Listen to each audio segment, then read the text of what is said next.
tout ce qui est révélé dans la parole de Dieu a un sens pour nous. L'avenir sera aussi grandiose que les promesses de Dieu. Est-ce que vous pouvez le dire avec moi? L'avenir sera aussi grandiose que les promesses de Dieu pour moi. Voyez-vous, cette parole du missionnaire anglais du XVIIIe siècle, William Carey, qui était un humble cordonnier, qui a tout quitté en Angleterre pour partir dans les Indes, cette parole de ce missionnaire anglais a été pour moi, lorsque je l'ai découverte, comme une révélation qui m'a fait prendre conscience qu'avec Dieu, le meilleur est toujours à venir. C'est une révélation pour moi quand j'ai découvert cette phrase, l'avenir sera aussi grandiose que les promesses de Dieu. C'est une parole qui m'a fait prendre conscience que le meilleur est toujours à venir, qu'il est toujours devant, il nous propulse, il nous devance, il nous anticipe. Le meilleur va s'accomplir. C'est une certitude parce que les promesses de Dieu en sont la garantie. Parce que Dieu ne révoque pas ses promesses. La parole de Dieu nous dit qu'il nous réserve un avenir glorieux. L'avenir des enfants de Dieu est glorieux parce que Dieu est fidèle à sa parole. Est-ce que vous pouvez dire Amen? Votre avenir, vous êtes condamnés, les amis, à un avenir glorieux. Dis-le à ton voisin, tu es condamné à un avenir glorieux. Dieu est fidèle à sa parole. Dieu est fidèle à ses engagements. Quelqu'un a dit, l'homme peut vivre 30 jours sans se nourrir, sans manger. Il peut vivre 3 jours sans boire. Il peut vivre quelques minutes sans respirer. Mais il ne peut pas vivre un seul instant sans espérer. L'espérance, c'est un constat universel. Il existe dans le cœur de l'homme un désir profond, un désir et un besoin énorme d'espérer. Il existe également, malheureusement, dans le cœur de l'homme, un vide qui le fait désespérer, un vide qui le ronge, un vide qui le rend désabusé. Pourtant, ce n'est pas ce que Dieu, le Créateur, désire pour chacun de nous, pour sa création, pour vous, pour moi. La Bible déclare que Dieu a des projets de paix et de bonheur, afin de nous donner un avenir et de l'espérance. Voyez-vous, c'est ce que nous avons le plus besoin. Ce dont nous avons le plus besoin, c'est un avenir assuré. Aujourd'hui, beaucoup de personnes ont des craintes et ont besoin d'être rassurés quant à leur avenir personnel. Peut-être tu es touché par une maladie, peut-être tu es touché par une épreuve, l'avenir de vos enfants peut-être. Et nous avons besoin d'espérer, nous avons besoin d'avoir une assurance, un avenir assuré. Qui peut nous assurer notre avenir? Nous avons besoin de cela, nous avons besoin d'une ouverture vers tous les possibles. Devant les impossibilités que nous rencontrons dans notre vie de tous les jours, nous avons besoin, il y a quelque chose qui nous pousse à l'intérieur de nous-mêmes et qui nous fait espérer. Un regard positif en réalité dans un monde de négativisme rempli de négativisme. Il suffit d'allumer la télévision, il suffit d'aller sur Internet, il suffit de s'informer de ce qui se passe dans le monde, il suffit de voir combien la Russie et le monde occidental sont en train de préparer une guerre froide. On ne sait pas où tout ça va nous conduire. Quel avenir pour notre monde? Quel avenir? Quelle espérance encore pour notre société? Un regard positif dans cette société dans laquelle nous vivons n'est possible qu'en découvrant l'amour, la puissance et les promesses de Dieu. Bon, je le dirai demain, peut-être que demain il y aura plus d'amen. Un regard positif dans un monde rempli de négativisme n'est possible qu'en découvrant l'amour, la puissance et les promesses de Dieu. Amen. Alléluia, vous êtes vivants, vous êtes ressuscités.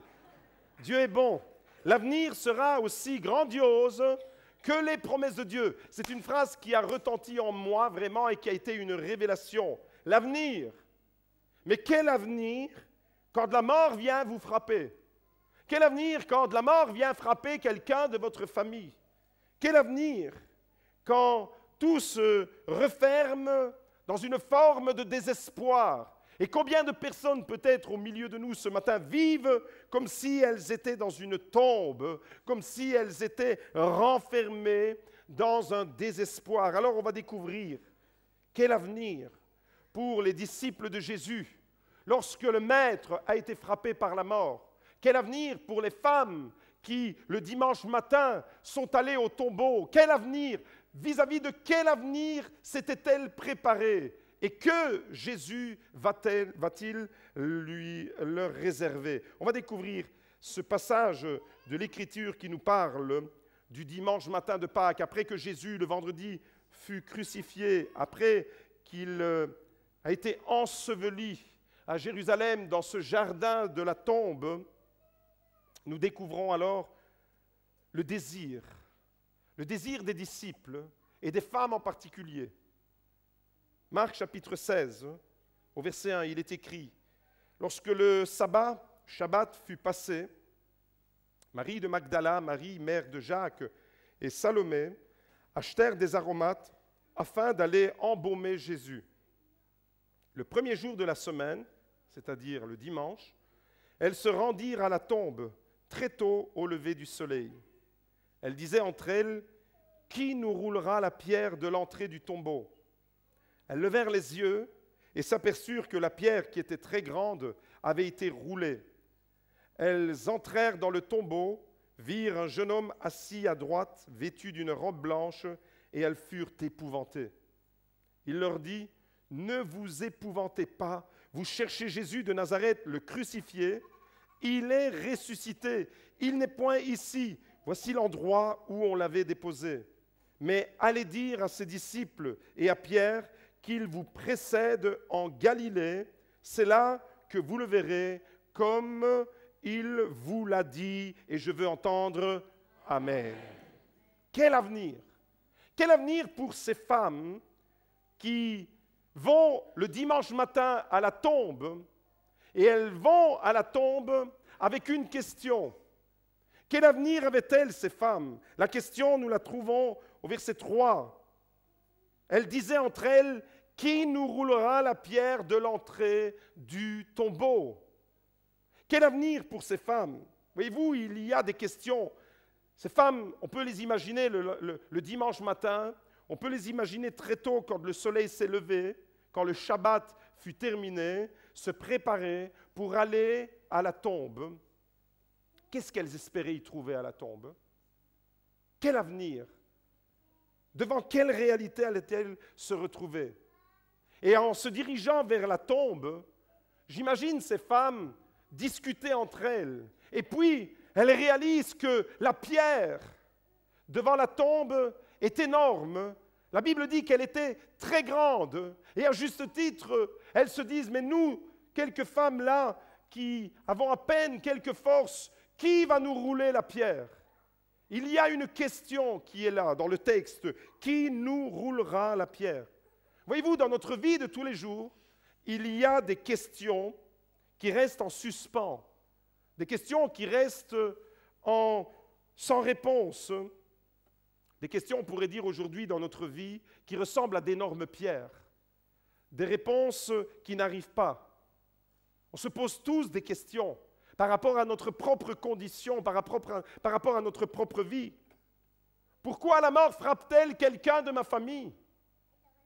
Pourquoi cette épreuve dans mon couple? Pourquoi cette maladie qui se prolonge? Pourquoi mes enfants sont-ils éprouvés de cette manière? Pourquoi devons-nous rencontrer tant de difficultés? Pourquoi la vie n'est-elle pas un long fleuve tranquille? Pourquoi? Pourquoi? Pourquoi? Et on pourrait dire les pourquoi à l'infini. Voyez-vous, toutes ces questions que peut-être nous nous posons sont comme des énormes pierres qui nous empêchent. Et quelqu'un pourrait se poser la question, mais qui a la solution à mon problème? J'espère tellement, j'attends tellement de la vie, mais j'ai l'impression que je vis toujours à bas régime. J'ai l'impression que je suis comme emprisonné. J'ai l'impression que je suis dans un univers fermé. Quelqu'un a-t-il la solution? Qui va rouler toutes nos pierres? C'est peut-être la question que tu te poses ce matin. En réalité, L'espoir de ces femmes était très faible. Elles n'avaient pas une grande ambition. Je ne sais pas comment elles envisageaient leur avenir vis-à-vis de Jésus, mais le seul espoir qu'on trouve dans ce texte de ces femmes, c'est qu'elles espéraient trouver un cadavre. Elles espéraient trouver un cadavre afin de pouvoir l'embaumer. Et avant d'accéder au cadavre de Jésus, elles se posaient la question, elles espéraient d'une certaine manière que quelqu'un puisse leur rouler la pierre. L'espoir, autrement dit, n'était pas très glorieux. Le tombeau où elles se sont rendues le dimanche matin était pour elles comme une impasse, était d'une certaine manière un lieu fermé, un cul-de-sac, comme peut-être nous en rencontrons dans nos vies. Des fois, nous sommes à la croisée des chemins, des fois, nous prenons une orientation, une direction dans notre vie, et on a l'impression de se retrouver coincé dans une situation financière, dans une situation familiale, et nous avons l'impression que notre vie est une impasse, un cul-de-sac, un lieu fermé. Pour ces femmes, la tombe où Jésus avait été enseveli, voilà ce que c'était. Une question, qui nous roulera la pierre? Voyez-vous, ce matin, peut-être qu'il y a des personnes au milieu de nous qui habitent l'impasse du désespoir. Et Dieu va changer votre adresse et Dieu vous invite à venir habiter à l'avenue de la résurrection. Peut-être que tu es dans un désespoir, peut-être que devant certaines situations, tu n'as pas de réponse. Peut-être que tu habites dans un quartier symbolique, je parle ici au sens spirituel du terme, un quartier où tu as l'impression que tout est vieux, il n'y a rien qui se renouvelle, tu vis dans les habitudes, tu vis dans la routine, tu vis dans une vie qui te fatigue. Et Dieu te dit, Pâques, la résurrection, c'est un nouveau départ. Tu vas changer de quartier, tu vas prendre un nouveau départ. Tu vas aller habiter dans une maison parce que tu as été affligé et tu as vécu dans la maison de l'affliction. Et Pâques est la garantie que tu peux aller vivre dans la maison de la restauration et du relèvement. Ça, c'est le message de Pâques. Et ces femmes, elles étaient là, elles se présentent le dimanche matin avec les aromates. Et on va découvrir ensemble que finalement, elles n'avaient pas beaucoup d'espoir, elles n'avaient pas beaucoup d'ambition, ces femmes. Elles se contentaient d'être en présence d'un Jésus qui était mort.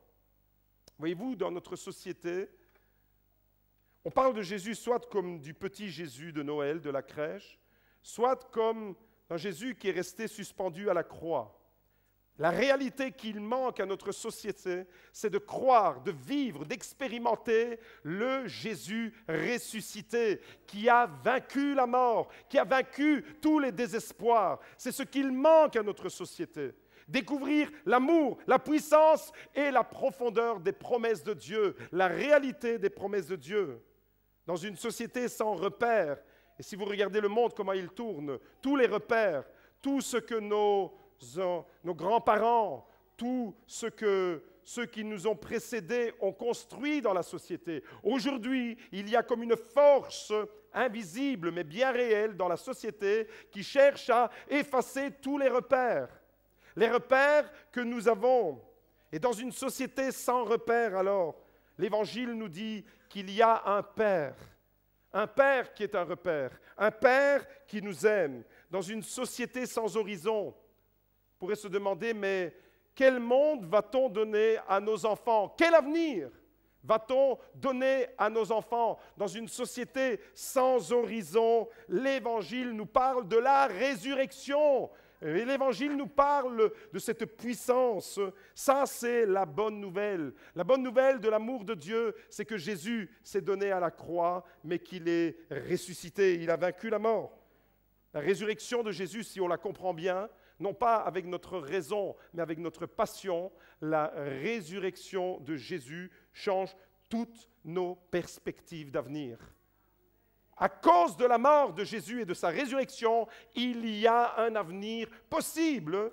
À cause de ce que Jésus a vaincu, le dernier des ennemis que vous allez rencontrer, c'est la mort, votre propre mort physique. Mais Jésus l'a vaincu. Et ça change toute notre perspective. Je parle de la mort aujourd'hui, c'est Pâques, et c'est la première fois que ça m'arrive de devoir parler de la résurrection alors qu'une personne de ma famille est en train de mourir. Et je proclame sur la vie de mon grand-père la résurrection de Jésus. Je proclame qu'il n'y a pas de désespoir. Voyez-vous, la résurrection de Jésus change toutes nos perspectives. La résurrection de Jésus, c'est un coup mortel au désespoir. Si tu es désespéré d'une situation, la résurrection de Jésus fait naître l'espoir. Alors j'aimerais qu'on puisse s'arrêter un instant sur cette question que les femmes se posaient en allant le dimanche matin au tombeau. Peut-être qu'en venant dans cette église ce matin, dans la voiture, vous vous posiez des questions. Peut-être que vous étiez en discussion avec votre épouse, avec votre époux. Peut-être que vous étiez en questionnement personnel. Comme ces femmes, elles se questionnaient et elles se posent une question. Qui nous roulera la pierre? Alors, vous l'avez compris, cette énorme pierre, en réalité, elle représente tous les obstacles qui nous empêchent d'accéder à Jésus. Il y a comme ça des pierres qui sont roulées. Il y a des obstacles dans nos vies qui ressemblent à ces pierres énormes qui ferment la porte à l'espérance.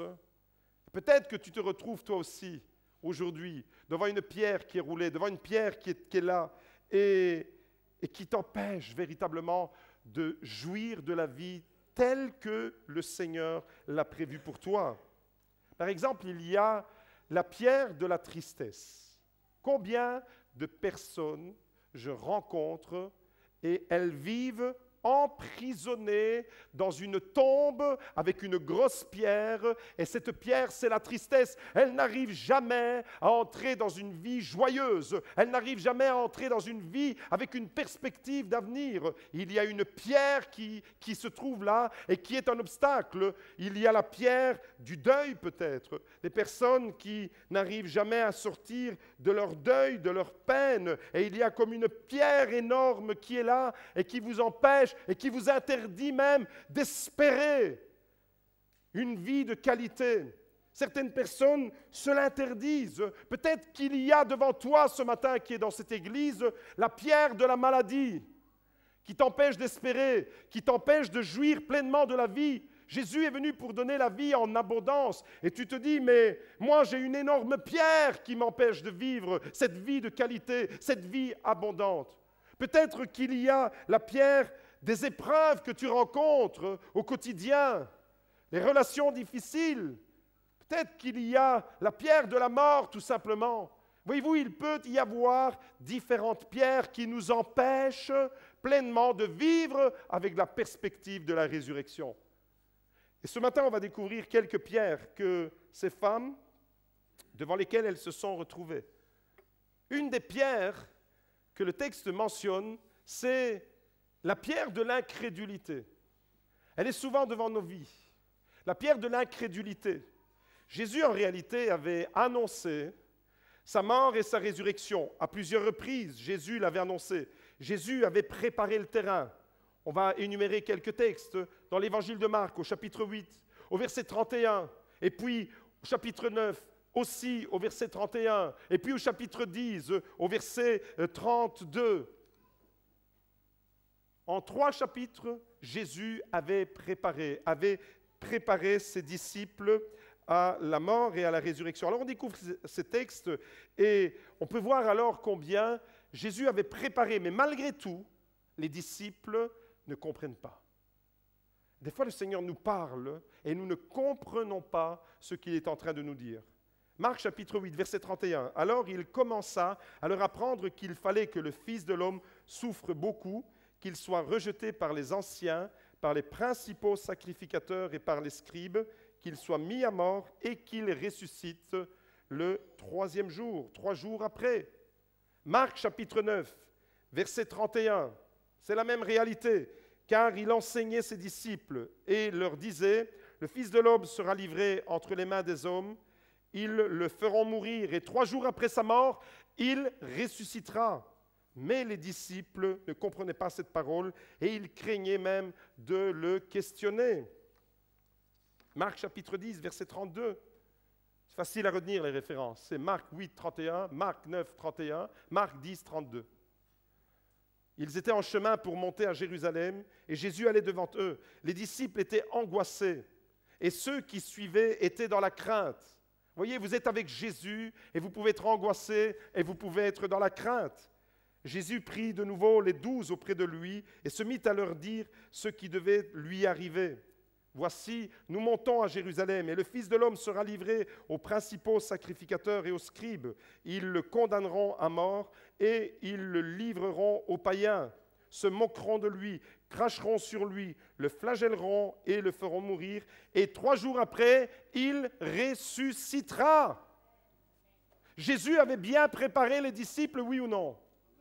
Les foules qui le suivaient savaient que c'était la trajectoire, le destin qui attendait Jésus. C'était la croix, mais que 3 jours après, il allait ressusciter. Jésus avait annoncé sa résurrection.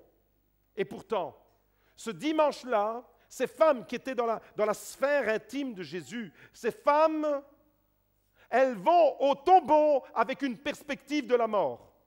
Elles vont au tombeau et elles s'attendent à rencontrer un cadavre.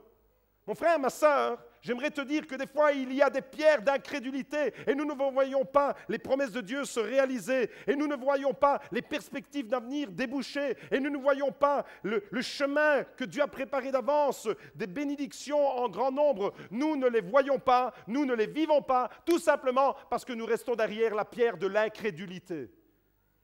Nous ne comprenons pas les promesses de Dieu. L'avenir sera aussi grandiose que les promesses de Dieu. Dieu a fait des promesses et Dieu a préparé un avenir glorieux pour chacun de ses enfants. Mais mon manque de foi, mon incrédulité, ma dureté à comprendre les choses de Dieu sont comme des pierres qui me barricadent l'accès. Et cette pierre-là, elle doit être roulée. Si je veux voir la gloire de Dieu dans ma vie, si je veux voir la gloire du ressuscité, il faut que la pierre de l'incrédulité soit roulée. Est-ce que tu peux dire Amen? Amen. La pierre de toutes nos incrédulités, la pierre de nos petites foi. Un jour, Jésus a dit aux disciples, vous avez été incapables de délivrer ce garçon à cause de votre petite foi. Oligopistis en grec. Oligo, comme dans oligo-élément, pistis, la petite foi. Jésus ne fait jamais l'éloge d'une petite foi. Au contraire, Jésus fait toujours l'éloge de ceux qui avaient une grande foi. Le centurion romain, il n'avait vu en Israël aucun homme en Israël avec une aussi grande foi. La femme cananéenne qui était pourtant étrangère aux promesses de Dieu, il n'avait pas vu en Israël une femme avec une aussi grande foi. Jésus attend de nous que la foi puisse véritablement grandir et rouler la pierre de l'incrédulité. Est-ce que ce matin, tu veux vivre avec cette perspective-là? Voir les promesses de Dieu s'accomplir dans ta vie, c'est ordonner à cette pierre qui t'empêche de croire dans les promesses de Dieu. Dieu t'a parlé, Dieu t'a promis des choses, et malgré tout, tu ne vois pas les choses se mettre en place, et le découragement gagne ton cœur. Et puis, tu continues à vivre ta routine de tous les jours, mais plus avec la perspective glorieuse de la promesse de Dieu. Et moi, je proclame sur ta vie, l'avenir, ton avenir sera aussi grandiose que les promesses que Dieu t'a faites. Amen. Ça, c'est la perspective de la résurrection, voyez-vous. Il y a une deuxième pierre chez cette femme. Ces femmes étaient confrontées à une autre pierre. La pierre des bonnes intentions religieuses. Elles avaient de bonnes intentions en réalité. Elles avaient de bonnes intentions et des fois, en tant que chrétien, on peut avoir des bonnes intentions religieuses.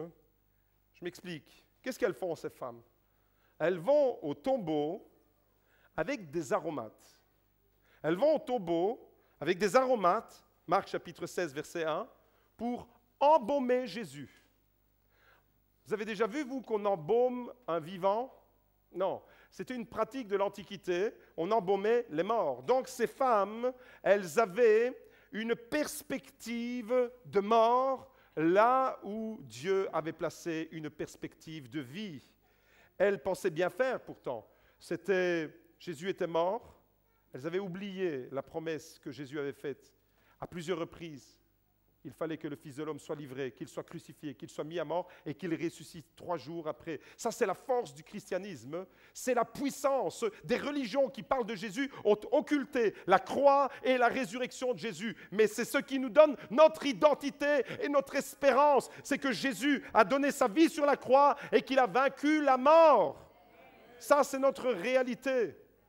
Et on doit garder cette identité, on doit la garder au fond de nous-mêmes. Nous vivons par le sacrifice de Jésus et à partir de sa résurrection. Des fois, on peut s'approcher de Dieu religieusement. On peut venir semaine après semaine dans cette église religieusement, avec des intentions qui sont louables. Mais ces femmes, voyez-vous, bien qu'elles pensaient bien faire, elles se trompent considérablement. Vous savez pourquoi? Parce que Jésus n'avait pas besoin d'être embaumé. Jésus était ressuscité. Aujourd'hui, peut-être qu'il y a des gens qui vont accomplir cette période de fête. C'est toujours étonnant de voir que certaines églises sont vides, et puis en période de fête, de Pâques, elles se remplissent à nouveau. On accomplit un devoir religieux. Je vais allumer un cierge, j'accomplis un devoir religieux. Voyez-vous? Et peut-être que, sans aller jusqu'à allumer un cierge, sauf ceux du chandelier, mais peut-être que nous vivons avec des attitudes religieuses.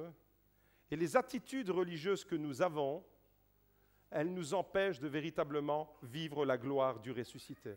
Je m'explique. Nous vivons dans un pays où l'arrière-plan religieux de la plupart d'entre nous est un arrière-plan catholique. Et c'est généralisé. On rentre dans une église catholique avec une attitude religieuse. On entre dans une église catholique avec respect, mais on adopte une attitude. Ce n'est pas habituel qu'on puisse prendre la parole dans un temps de louange et qu'on exprime, qu'on extériorise. Pourquoi? Parce que nous vivons dans un contexte socio-religieux qui a fait croire aux gens que ça doit rester dans la sphère personnelle et privée. Alors certes, il y a le moment où Jésus dit « Quand tu pries, entre dans ta chambre et prie ton Père qui est dans le lieu secret. » Ça, c'est quand tu es dans ta maison.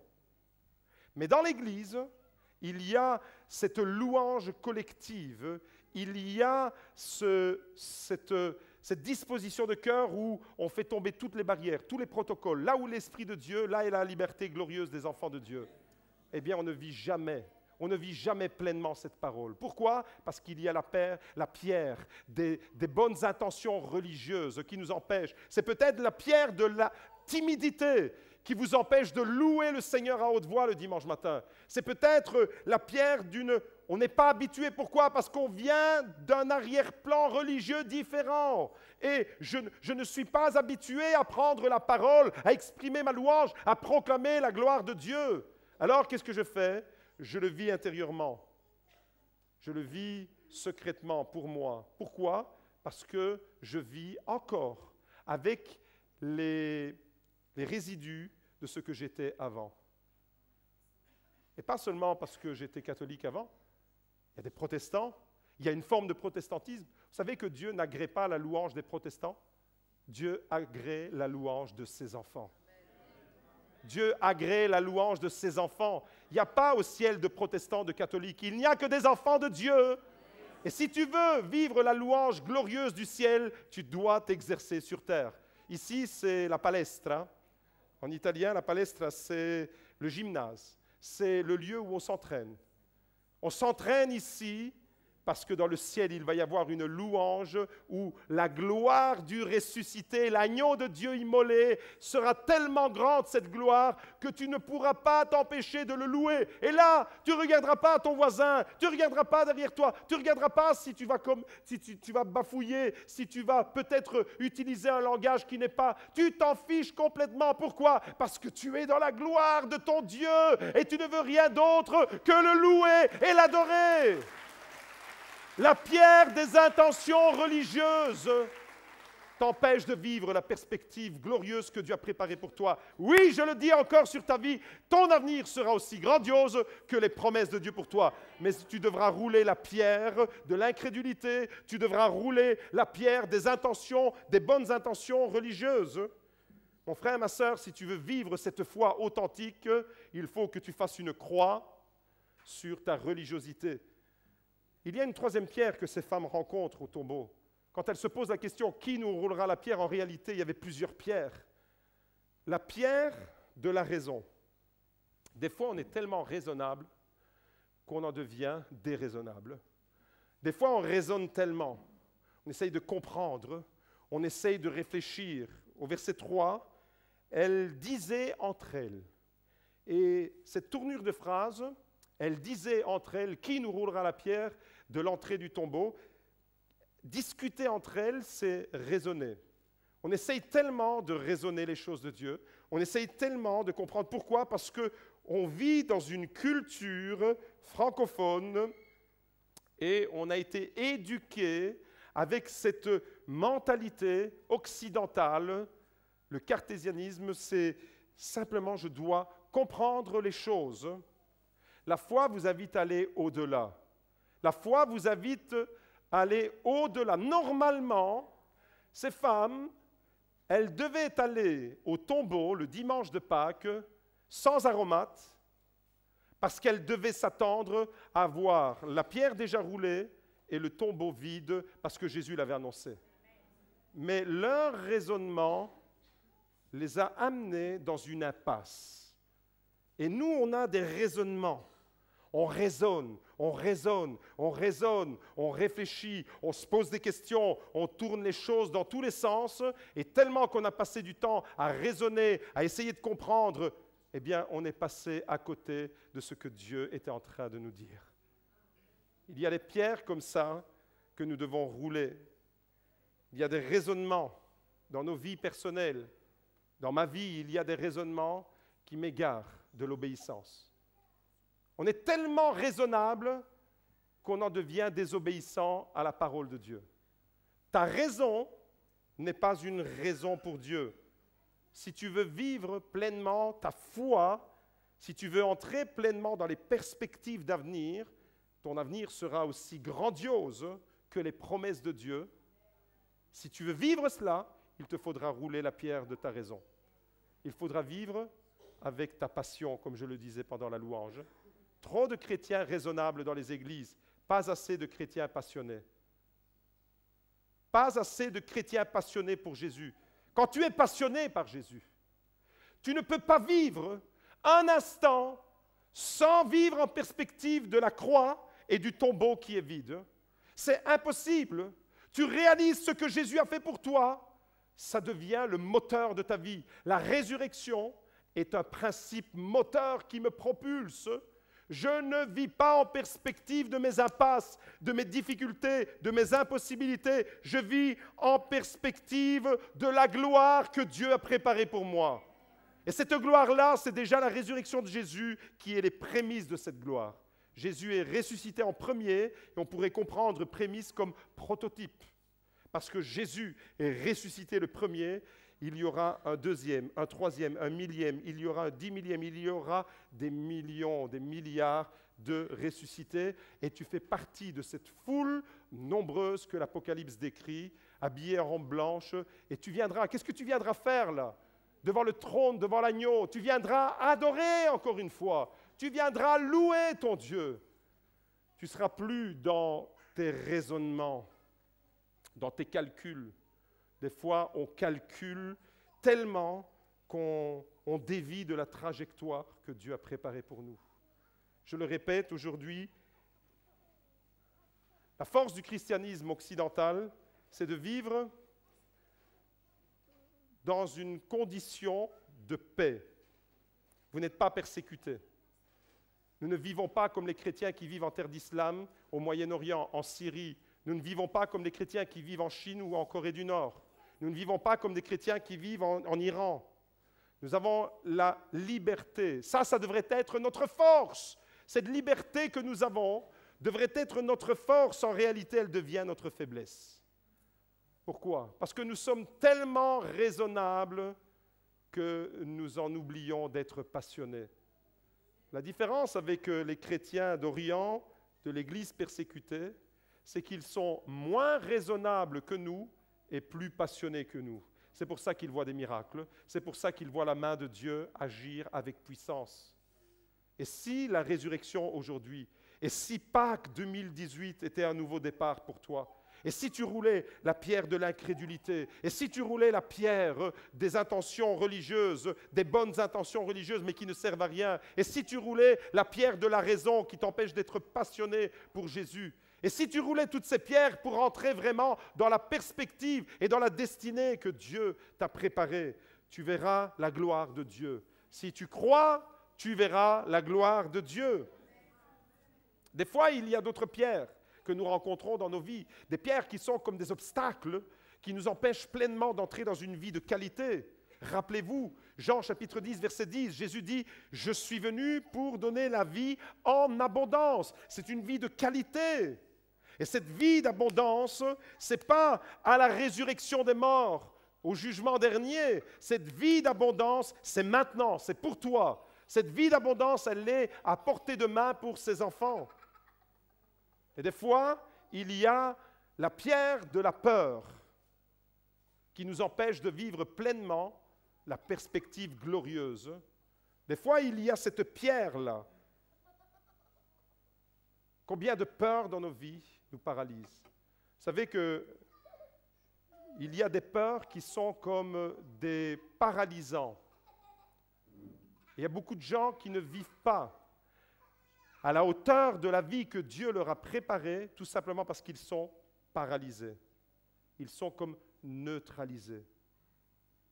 Je ne sais pas de quoi tu as peur, je ne sais pas quelle est la chose que tu redoutes, mais il y a certainement quelque chose que tu redoutes dans ton cœur qui t'empêche d'entrer dans la perspective des promesses de Dieu.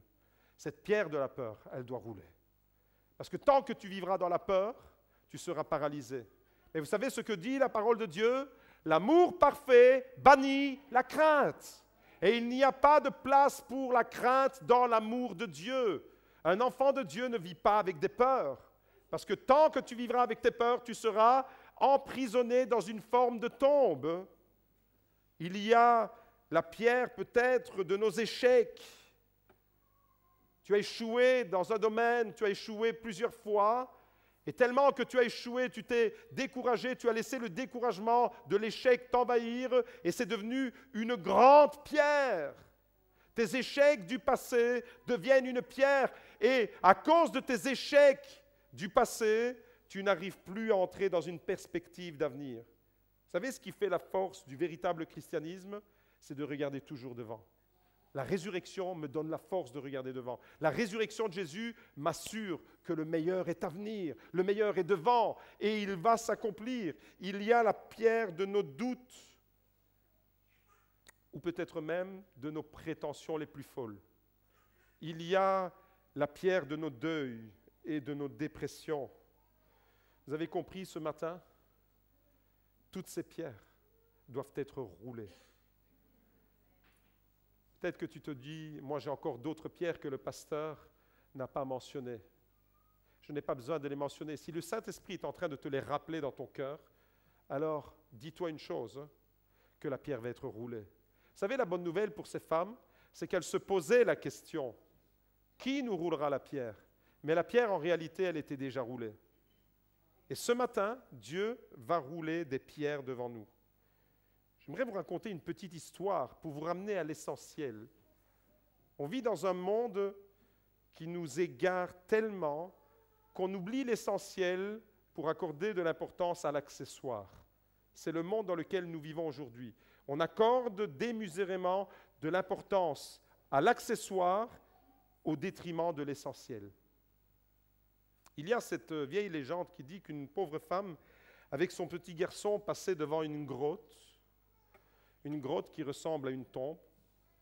Et là, une voix l'appelle de l'intérieur de cette grotte. Cette voix lui dit, entre et prends tout ce que tu vois. Alors cette femme intriguée par cette voix est entrée dans la grotte avec son petit garçon qu'elle tenait à la main. Et puis, elle a été émerveillée de voir des trésors à ne plus en finir à l'intérieur de cette grotte. Et la voix lui dit, entre, prends tout ce que tu vois, mais n'oublie pas l'essentiel. N'oublie pas le principal. Souviens-toi d'une chose, dit cette voix à cette femme. Tu as 8 minutes à l'intérieur de la grotte. Et après 8 minutes, la pierre se roulera à tout jamais.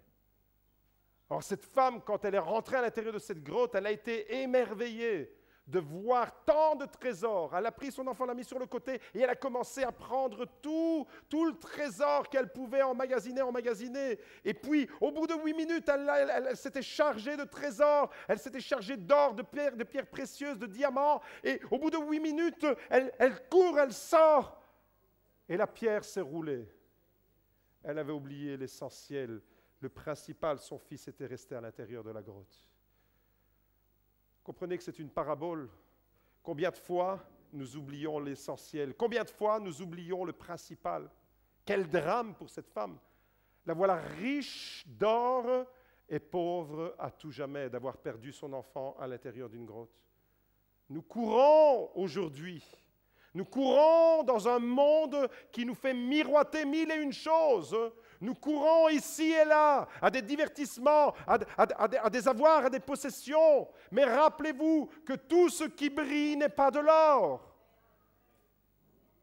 Rappelle-toi l'essentiel. Rappelle-toi le principal. Mon frère, ma sœur, j'aimerais te dire que la résurrection de Jésus est l'essentiel. La résurrection de Jésus, le ressuscité, tu ne peux pas le laisser dans une tombe, tu ne peux pas chercher à aller l'embaumer. Le fait de la résurrection de Jésus est un fait unique dans l'histoire de l'humanité. La résurrection de Jésus, c'est un regard positif vers demain. Même si aujourd'hui tout va mal, même si aujourd'hui ton univers s'est effondré, même si aujourd'hui tu es atteint par la maladie, même si aujourd'hui tu as perdu ton travail, même si aujourd'hui tu es découragé, même si aujourd'hui tu vois autour de toi une situation qui s'est dégradée, même si aujourd'hui tu rencontres des difficultés, la résurrection de Jésus te dit que le meilleur est devant toi. Pourquoi? Parce que ton avenir sera aussi grandiose que les promesses de Dieu pour toi.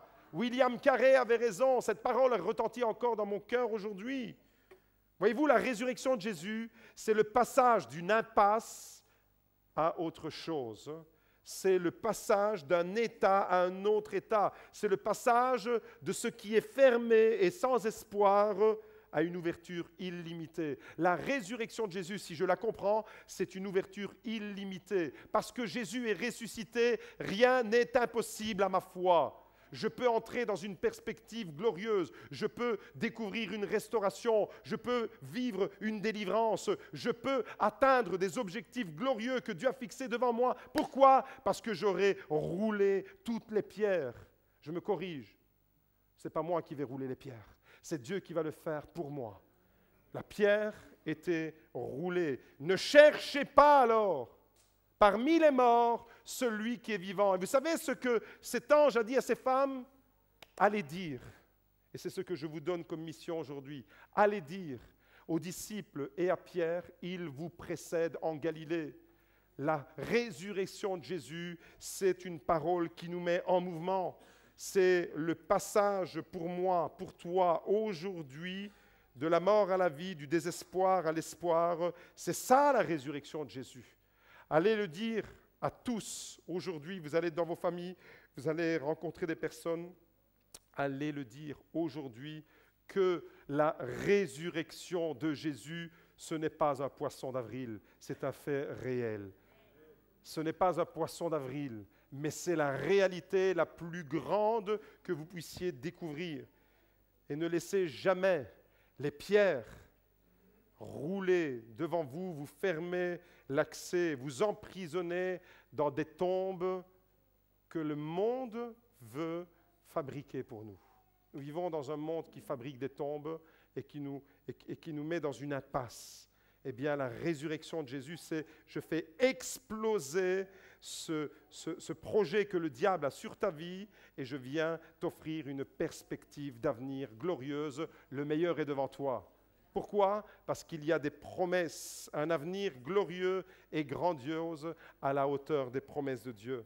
Alors, à partir d'aujourd'hui, ne vivez pas avec un Jésus mort.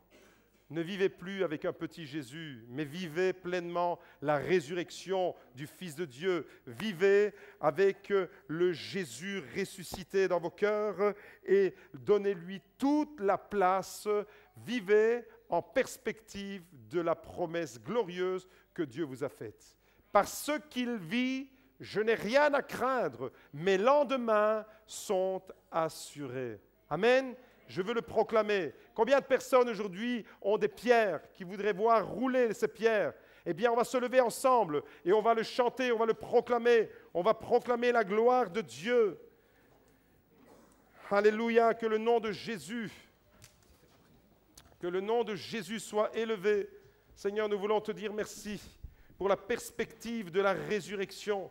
Merci pour la puissance de ta parole. Merci parce qu'il n'y a aucune pierre qui peut obstruer ma vie et m'empêcher de vivre la destinée. Plusieurs personnes se retrouvent aujourd'hui comme emprisonnées dans une situation. Viens rouler la pierre.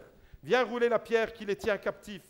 Viens rouler la pierre, Seigneur, ce matin, qui tient chaque personne neutralisée, empêchée d'être pleinement dans la destinée que tu as prévue. Seigneur, ce matin, je proclame que tu as une destinée glorieuse pour tes enfants. Est-ce qu'ensemble, on peut le proclamer? Mon avenir, je veux te l'entendre dire. Est-ce que tu peux le dire avec moi? Mon avenir sera aussi grandiose que les promesses de Dieu pour moi. Toutes mes pierres sont roulées. Je peux sortir de mon impasse. Je ne vais pas rester cloisonné. Je vais découvrir une vie de qualité, une vie abondante à partir de la résurrection de Jésus. Alléluia. Que le nom de l'Éternel soit béni. Merci Seigneur, tu bénis. Alléluia. Merci Seigneur. Alléluia. Gloire à ton nom, Jésus. Merci Seigneur. Gloire à ton nom. Tout ce qui est révélé dans la parole de Dieu a un sens pour nous.